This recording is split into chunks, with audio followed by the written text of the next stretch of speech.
নমস্কার বন্ধুরা। জয়তিলাভের আজকের গল্প মায়া। লেখক বিভূতিভূষণ বন্দ্যোপাধ্যায়। তিনি জন্মেছিলেন 1894 সালের 12ই সেপ্টেম্বর। বাংলা সাহিত্যের পাঠক তাকে মূলত চেনেন পথের পাঁচালী ও অপুর সৃষ্টিকর্তা রূপে। পথের পাঁচালী ছাড়া তার বিখ্যাত উপন্যাসগুলির মধ্যে আছে অপরাজিত, আরণ্যক, আদর্শ হিন্দু হোটেল, অশনি সংকেত ইত্যাদি। ছোট গল্পের মধ্যে আছে একটি অন্য স্বাদের মজার গল্প বাক্সবদল। কিশোরদের জন্য লেখা চাঁদের পাহাড় আজও আমাদের অতি প্রিয়। 1950 সালের 1 নভেম্বর মাত্র 55 বছর বয়সে বিভূতিভূষণ বন্দ্যোপাধ্যায়ের মৃত্যু হয়। আজকের গল্প মায়া আমরা নিয়েছি বিভূতিভূষণ বন্দ্যোপাধ্যায়ের অলৌকিক গল্প সম্ভার এই সংকলনটি থেকে। শুরু হচ্ছে মায়া। লেখক বিভূতিভূষণ বন্দ্যোপাধ্যায়। 2 বছর আগের কথা বলি। এখনো অল্প অল্প যেন মনে পড়ে। সব ভুল হয়ে যায়। কি করে এলাম এখানে? বগুলা থেকে রাস্তা চলে গেছে শিরজানির দিকে। চলি সেই রাস্তা ধরেই। রাধুনী বামুনের চাকরিটুকু ছিল অনেক দিনের, আজ তা গেল। যাক, তাতে কোনো দুঃখ নেই। দুঃখ এই অবিচারে চাকরিটা গেল। ঘি চুরি আমি করিনি, কে করেছে আমি জানিও না, অথচ বাবুদের বিচারে আমিই দোষী সাব্যস্ত হলাম। শান্তিপাড়া, সর্ষে, বেজের ডাঙা পার হতে হতে বেলা দুপুর ঘুরে গেল। খিদেও বেশ পেয়েছে। জোয়ান বয়স, হাতে সামান্য কিছু পয়সা থাকলেও খাওয়ার দোকান এ পর্যন্ত এইসব অজপাড়াগায় চোখে পড়ল না। রাস্তার এক জায়গায় ভারী চমৎকার একটি পুকুর। স্নান করতে আমি চিরকালই ভালোবাসি। পুকুরের ভাঙা ঘাটে কাপড় নামিয়ে রেখে জলে নামলাম। জলে অনেক পানা, শ্যাওলা। সেগুলি সরিয়ে পরিষ্কার করে প্রাণ ভরে ডুব দিলাম। বৈশাখের শেষ, গরমও বেশ পড়েছে। স্নান করে সত্যিই ভারী তৃপ্তি হলো। শরীর ঠান্ডা হলো বটে, কিন্তু পেট জ্বলছে। এ সময় বনের কোনো ফল নেই, চোখে তো পড়ে না যেদিকে চাই। এমন সময় একজন বুড়ো লোক পুকুরটাতে নাইতে আসছে দেখা গেল। আমাকে দেখে বললেন, বাড়ি কোথায়? আমি বললাম, আমি গরিব ব্রাহ্মণ, চাকরি খুঁজে বেড়াচ্ছি। আপাতত বড় খিদে পেয়েছে, খাবো কোথায়? আপনি কি সন্ধান দিতে পারেন? বুড়ো লোকটি বললে, রোসো নে নি, সব ঠিক করে দিচ্ছি। স্নান সেরে উঠে লোকটি আমাকে সঙ্গে নিয়ে গ্রামের মধ্যে ঢুকে জঙ্গলে ঘেরা একটি পুরনো বাড়িতে ঢুকলো। বললে, আমার নাম নিবারণ চক্রবর্তী, এ বাড়ি আমার, কিন্তু এখানে আমি থাকি না।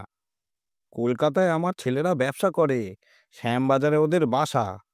এত বড় বাড়ি পড়ে আছে, আর সেখানে মাত্র 3খানা ঘরে আমরা থাকি। কি কষ্ট বলো দেখি। আমি মাসে মাসে একবার আসি, বাড়ি দেখাশুনো করি। ছেলেরা ম্যালেরিয়ার ভয়ে আসতে চায় না।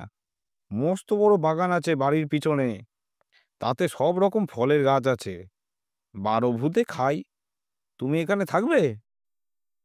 বললাম, থাকতে পারি। কি কাজ করবে?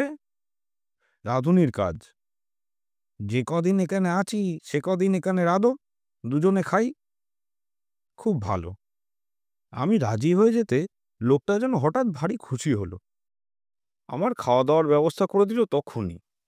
খাওয়া দাওয়ার পরে আমাকে একটা পুরনো মাদুর আর একটা মোটা তাকিয়া বালিশ দিয়ে বললে, বিশ্রাম করো। পথ হেঁটে ক্লান্ত হয়ে পড়েছিলাম। ঘুমিয়ে যখন উঠলাম, বেলা আর তখন নেই। রাঙা রোদ বড় বড় গাছপালার উঁচু ডালে। এরই মধ্যে বাড়ির পিছনে জঙ্গলে শেয়ালের ডাক শুরু হলো। আমি বাইরে গিয়ে এদিক ওদিক খানিকটা ঘুরে বেড়ালাম। যেদিকে চাই সেদিকেই পুরনো আম কাঁঠালের বন আর জঙ্গল। কোনো লোকের বাড়ি নজরে পড়ল না। জঙ্গলের মধ্যে এক স্থানে কেবল একটা ভাঙা দেউল দেখতে পেলাম। তার মধ্যে উঁকি মেরে দেখি বুড়ো নিবারণ চক্রবর্তী বসে তামাক খাচ্ছে। আমায় বললে, চা করতে জানো? একটু চা করো, চিড়ে ভাজো, তেল নুন মেখে কাঁচা লঙ্কা দিয়ে খাওয়া যাবে। সন্ধ্যার পর বললে, ভাত চড়ি দাও, সরু আতপ আছে, গাওয়া ঘি আছে, আলু ভাতে, ব্যাস। যে আজ্ঞে। তোমার জন্যে ঝিঙের একটা তরকারি করে নিও, ঝিঙে আছে রান্নাঘরের পেছনে, আলো হাতে নিয়ে তুলে আনো এই বেলা। আর একটা কথা, রান্নাঘরে সর্বদা আলো জ্বেলে রাখবে। তা তো রাখতেই হবে, অন্ধকারে কি রান্না করা যায়? হ্যাঁ, তাই বলছি। মস্ত বড় বাড়ি, ওপরে নিচে বোধহয় 14-15খানা ঘর, এছাড়া টানা বারান্দা, 2-4খানা ছাড়া অন্য সব ঘরে তালা দেওয়া। রান্নাঘরের সামনে মস্ত বড় লম্বা রোয়াক, রোয়াকের ওমুড়োই 4-5টা নারকেল গাছ আর একটা বাতাবি লেবুর গাছ। ঝিঙে তুলতে হলে ওই লম্বা রোয়াকের ওই মুড়োয় গিয়ে আমায় উঠোনে নামতে হবে, তারপর ঘুরে রান্নাঘরের পেছন দিকে যেতে হবে। তখনও সম্পূর্ণ অন্ধকার হয়নি, আলোর দরকার নেই ভেবে আমি এখন শুধু হাতে ঝিঙে তুলতে গেলাম। বাবা, কি আগাছার জঙ্গল রান্নাঘরের পেছনে! বুনো ঝিঙে গাছ, যাকে এঁটো গাছ বলে, অর্থাৎ এমনি বীজ পড়ে যে গাছ হয় তাই। অনেক ঝিঙে ফলেছে, দেখে দেখে বেছে বেছে কচি ঝিঙে তুলতে লাগলাম। হঠাৎ আমার চোখে পড়ল একটি বউমতোকে মেয়ে ছেলে আমার সামনাসামনি হাত 10 দূরে ঝোপের মধ্যে নিচু হয়ে আধ ঘুমটা দিয়ে আমারই মতো ঝিঙে তুলছে। 2বার আমি চেয়ে চেয়ে দেখলাম, তারপর পেছন ফিরে 7-8টা কচি ঝিঙে তুলে আসবার সময় আর একবার চেয়ে দেখলাম। দেখি বউটি তখনও ঝিঙে তুলছে। নিবারণ চক্রবর্তী বললে, ঝিঙে পেলে? আজ্ঞে হ্যাঁ, অনেক ঝিঙে হয়ে আছে। আর একজনকে তুলছিল। নিবারণ বিস্ময়ের সুরে বললে, কোথায়? ওই যে রান্নাঘরের পিছনে, বেশি জঙ্গলের দিকে। পুরুষ মানুষ? না, একটি বউ। নিবারণ চক্রবর্তীর মুখ কেমন হয়ে গেল। বললে, কোথায় বউ? চলো দেখি দেখি। আমি তাকে সঙ্গে করে রান্নাঘরের পেছনে দেখতে গিয়ে দেখি কিছুই না। নিবারণ বললে, কই বউ? ওই তো ওইখানে ছিল, ওই ঝোপটার কাছে। হুম, যত সব। চলো চলো, দিনে দুপুরে বউ দেখলে অমনি। আমি একটু আশ্চর্য হলাম, যদি একজন পাড়াগের বউঝি দুটো জংলি ঝিঙে তুলতে এসেই থাকে, তাতে এত খাপ্পা হওয়ার কি আছে ভেবে পাইনি। তাছাড়া আজ না হয় উনি এখানে আছেন, কাল যখন কলকাতায় চলে যাবেন তখন এই বুনো ঝিঙে কে চৌকি দেবে? রাত্রে খাওয়া দাওয়ার পর চক্রবর্তী বুড়ো আবার সেই ঝিঙে চুরির কথা তুলল। বললে, আলো নিয়ে যাওনি কেন ঝিঙে তুলতে? তোমায় আমি আলো হাতে নিয়ে যেতে বলেছিলাম, মনে আছে? কেন তো যাওনি? আমি বুঝলাম না তাতে কি দোষ হলো। বুড়োটা খিটখিটে ধরনের। বিনা আলোতে যখন আমি সব দেখতে পাচ্ছি, এমনকি ঝিঙে চুরি করা বউকে পর্যন্ত, তখন আলো না নিয়ে কি দোষ করেছি? বুড়ো বললে, না না, সন্ধ্যের পর সর্বদা আলো কাছে রাখবে। কেন? তাই বলছি। তোমার বয়স কত? 37-38 হবে। অনেক কম বয়স আমাদের চেয়ে। আমার 63। যা বলি কান পেতে শোনো। আজ্ঞে নিশ্চয়ই। রাত্রে শুয়ে আছি, ওপরের ঘরে কিসের যেন খটখট শব্দ শুনে ঘুম ভেঙে গেল। জিনিসপত্র টানাটানি শব্দ, কে বা কারা যেন বাক্স বিছানা এখান থেকে ওখানে সরাচ্ছে, ভারী জিনিস সরাচ্ছে। বুড়ো সকালে চলে যাবে কলকাতায়, তাই বোধহয় জিনিসপত্র গোছাচ্ছে। কিন্তু এত রাতে! বাবা, কি বাতিগ্রস্ত মানুষ! সকালে উঠে বুড়োকে বলতে বুড়ো অবাক হয়ে বললে, আমি? হ্যাঁ, অনেক রাতে। ও হ্যাঁ, না, ঠিক ঠিক ঠিক ঠিক। আমাকে বললেই হতো, আমি গুছিয়ে দিতাম। চক্রবর্তী বুড়ো আর কিছু না বলে চুপ করে গেল। বেলা 9টার মধ্যে আমি ভাত, ডাল আর ঝিঙে ভাজা রান্না করলাম। খেয়ে দেয়ে পোটলা বেঁধে সে রওনা হলো কলকাতায়। যাওয়ার সময় বারবার আমাকে বলে গেল, নিজের ঘরের মতো থেকো ঠাকুর, পেয়ারা আছে, আম কাঁঠাল আছে, উৎকৃষ্ট পেঁপে আছে, তরকারি পোতো, আমার খাস জমি পড়ে আছে 3 বিঘে। ভদ্রাসন হলো দেড় বিঘের উপর। লোকা ভাবে জঙ্গল হয়ে আছে। খাটো, তরকারি উৎপন্ন করো, খাও, বেচো, তোমার নিজের বাড়ি ভাববে। দেখাশুনো করো, থাকো, ভাবনা নেই। আর একটা কথা। কি? চক্রবর্তী বুড়ো অকারণে সুর খাটো করে বললে, কত লোকে ভাঙচি দেবে, কারো কথা শোনো না যেন।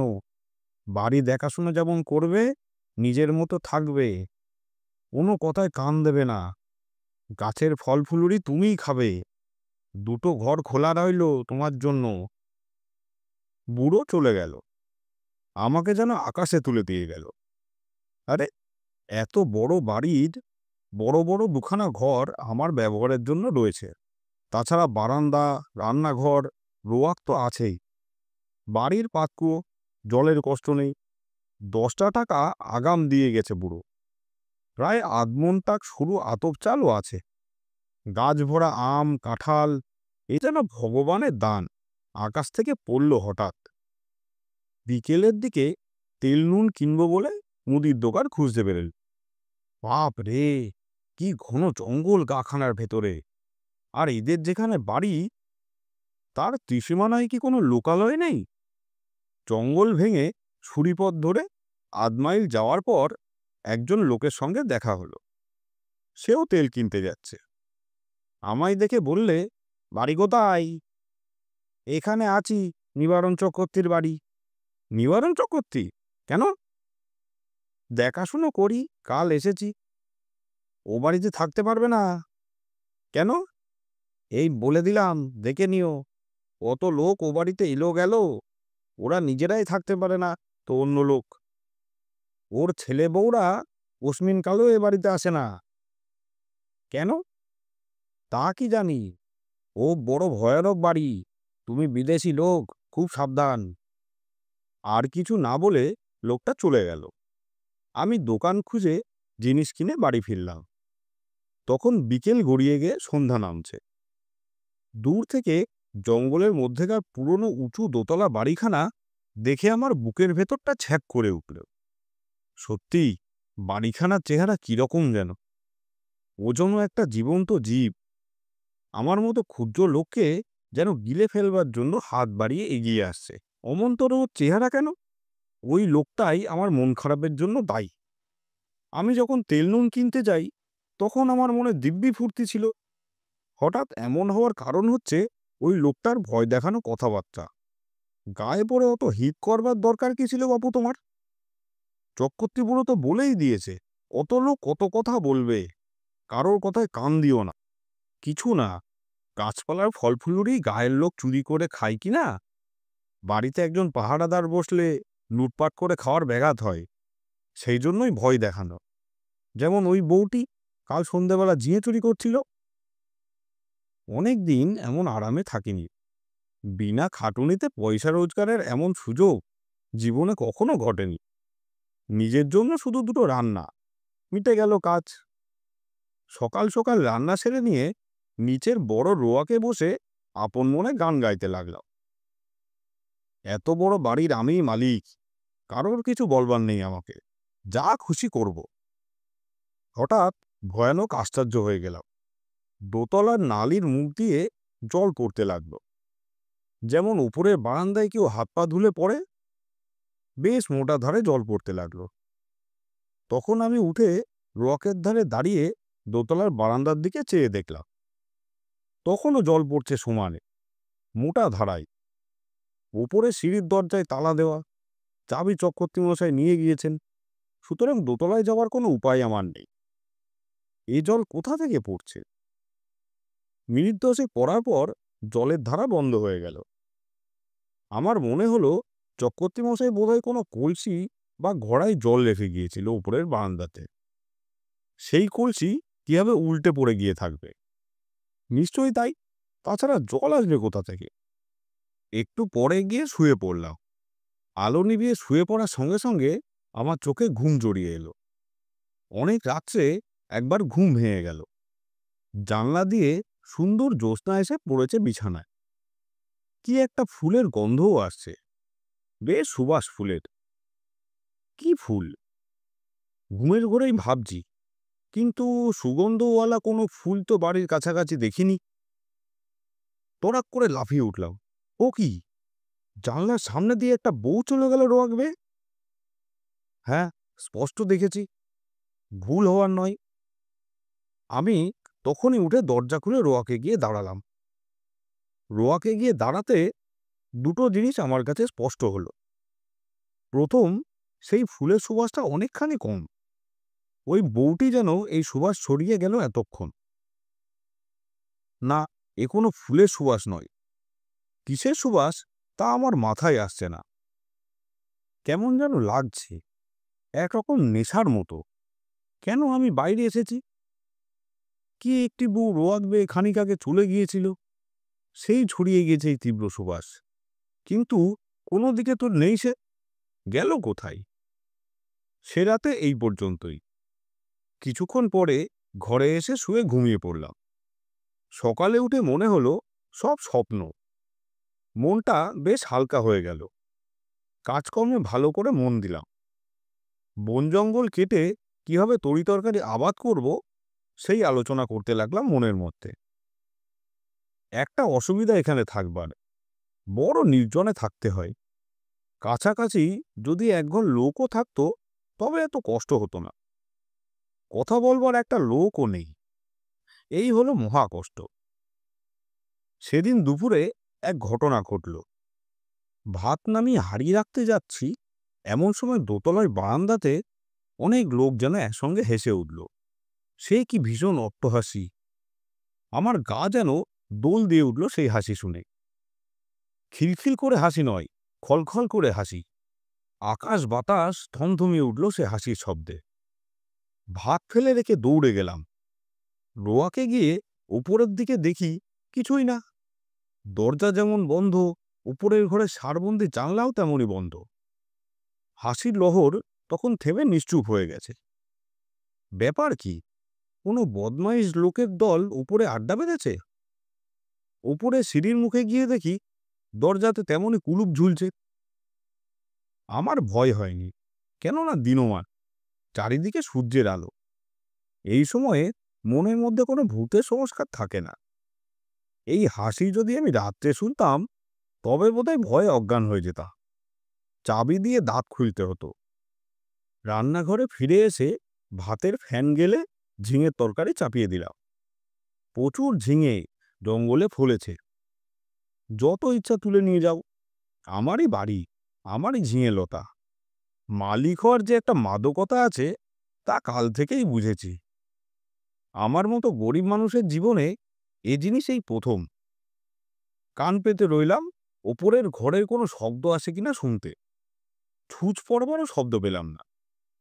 খেয়ে দেয়ে নিজের মনে বিছানায় গিয়ে শুয়ে ঘুমিয়ে পড়েছি। ঘুমের ঘোরে শুনছি, যেমন কোনো বিয়েবাড়িতে ঘর ভর্তি লোকের মধ্যে ঘুমিয়ে পড়লে লোকজনের গলার শব্দ ঘুমের মধ্যে পাওয়া যায়, ঠিক তেমনই। হয়তো সবটাই মনের ভুল। মনের সেই যে ভাব হয়েছিল হাসি শুনে, তারই ফল। এরপর ৯ দিন আর কোনো কিছু ঘটেনি। মানুষের মনের অভ্যাস, অপ্রীতিকর জিনিসগুলো তাড়াতাড়ি দিব্যি ভুলে যেতে চাই, পারেও ভুলে যেতে। আমি নিজের মনকে বোঝালাম, ওসব কিছু না। কি শুনতে কি শুনেছি? বউ দেখা চোখের ভুল, হাসি শোনাও কানের ভুল, সব ভুল। এই কদিনে আমার শরীর বেশ সেরে উঠল। খাই দাই আর শুধু ঘুমাই, কাজকর্ম কিছু নেই। কেমন যেন কুড়েমি পেয়ে বসেছে আমাকে। আমি সাধারণত খুব খাটিয়ে লোক, শুয়ে বসে থাকতে ভালোবাসি না। কিন্তু অনেক দিন ধরে অতিরিক্ত খাটুনির ফলে কেমন এক রকমের অবসাদ এসে গিয়েছে আমার। শুধু আরাম করতে ইচ্ছে হয়। ৯ দিনের দিন বিকেলবেলা মনে হলো রান্নাঘরের পেছনে সেই ঝিঙের জঙ্গলটা কেটে একটু পরিষ্কার করি। ঝিঙের লতাগুলি বাঁচিয়ে অবশ্যই। ওখানে মানের চারা পুঁতব। আর একটা চালকুমড়োর এঁটো লতা হয়েছে এই জঙ্গলের মধ্যে, সেটা বাঁশের কঞ্চি দিয়ে রান্নাঘরের ছাদে উঠিয়ে দেব। এ বাড়িতে কাজ করেও সুখ আছে, কারণ দা, কোদাল, কাস্তে, নিরেন, শাবল, উরুল সব মজুত আছে। ঘরের কোনো একটা হাত কোদাল স্তক। অল্পক্ষণ মাত্র কাজ করেছি, আধ ঘন্টাও হবে না, হঠাৎ দেখি সেই বউটি ঝিঙে তুলতে এসেছে। নিচু হয়ে ঝোপের মধ্যে ঝিঙে তুলছে। সঙ্গে সঙ্গে দোতলার ঘরগুলোর মধ্যে এক মহা কলরব উপস্থিত হলো। অনেকগুলো লোক, আন্দাজ জন 50 একসঙ্গে যেন হৈ হৈ করে উঠল। সব দরজা জানলা যেন একটা ঝটকা লেগে একসঙ্গে খুলে গেল। বন কাটা ফেলে আমি ওপর দিকে চেয়ে দেখলাম, সামনের রোয়াকে এসে দাঁড়ালাম। কই, একটা জানলা দরজার কপাটও খোলেনি দোতলার, যেমন তেমনই আছে। ব্যাপার কি? বাড়িটার মৃগী রোগ আছে নাকি? মাঝে মাঝে একটা বিকট চিৎকার ওঠে কেন? এসব তো ভুল হওয়ার কোনো কথা নয়। সম্পূর্ণ সুস্থ মনে কাজ করতে করতে এই চিৎকার আমি শুনেছি।